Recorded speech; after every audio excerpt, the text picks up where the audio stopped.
It's the 4th of Elul.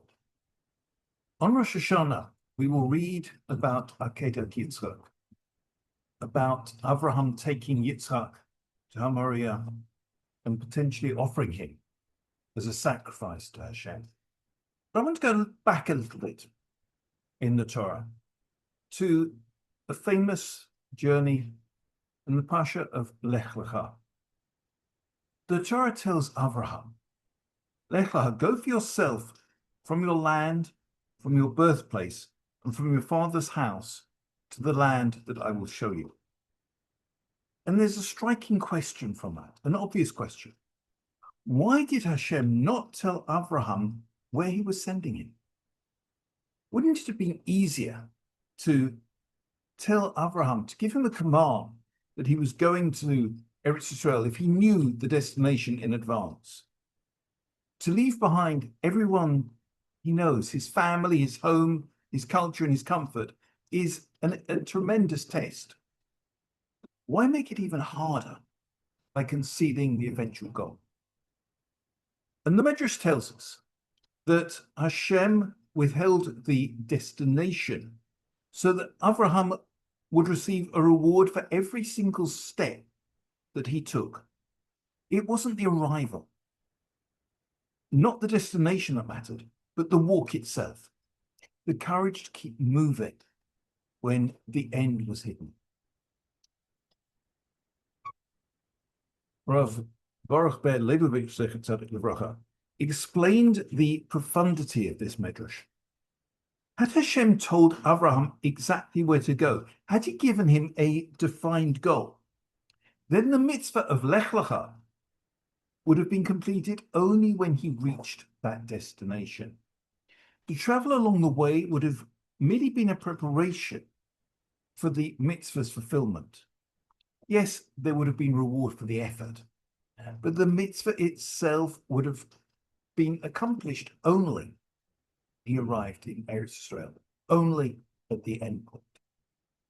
And I think that's a message for all of us. We're in a world that values achievements, results, reaching your goal. We tend to measure success by what we've accomplished, but the Torah is actually teaching us something different. In Hashem's eyes, the journey itself is holy. Every moment of striving, every ounce of effort, every struggle to keep moving forward is precious to Hashem. And that's where we're standing in Elul, the road before us to Rosh Hashanah and Yom Kippur. And that, I think, is a tremendous lesson and indeed an incentive.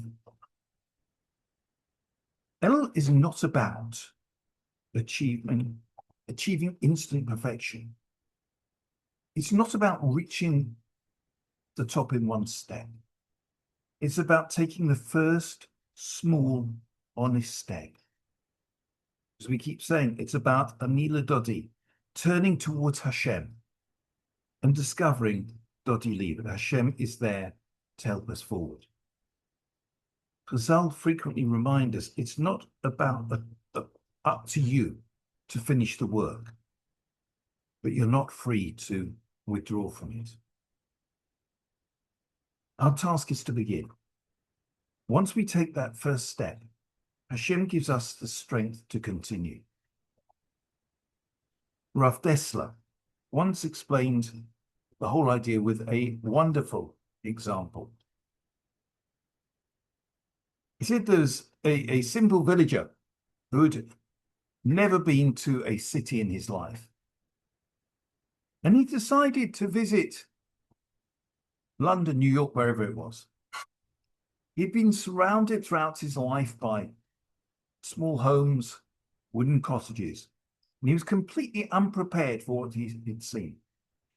He entered the city and he stopped in awe because there were towering skyscrapers reaching into the clouds.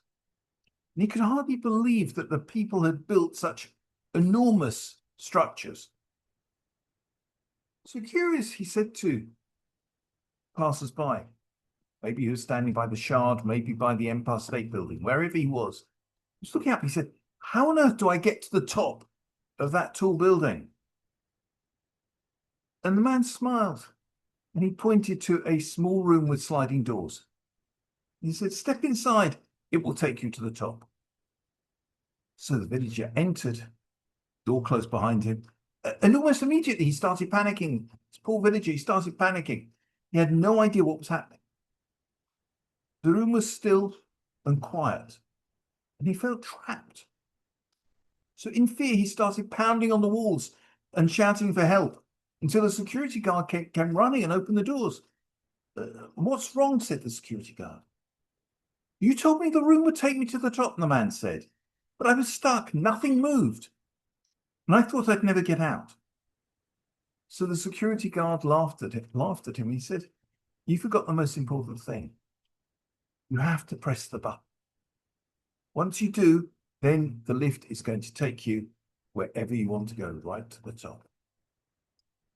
And this, Rav Dessler explained, is what Elul is all about. When we look up the world of spiritual growth, the task can seem absolutely overwhelming. The distance between where we are and where we want to be feels absolutely enormous. And we think to ourselves, how on earth can we get to those levels? And that thought can stop us trying. But Hashem is not asking us to climb ridiculous stairs. He's simply telling us to go to the lift and to push the button, to begin, to mean. One tefillah, one prayer said with more focus, one pasuk of Tehillim said with real meaning, one small act of kindness that we didn't feel like doing. Each small effort is, as Rav Dessler says, a button pressed. Once we take that first step, Hashem lifts us upwards, gives us the strength and the help we could never find on our own. That's Elul, the message of Ani l'Dodi l'Dodi li. When we take one genuine step towards Hashem, He takes many towards us. Our job is to start. Hashem will do the rest.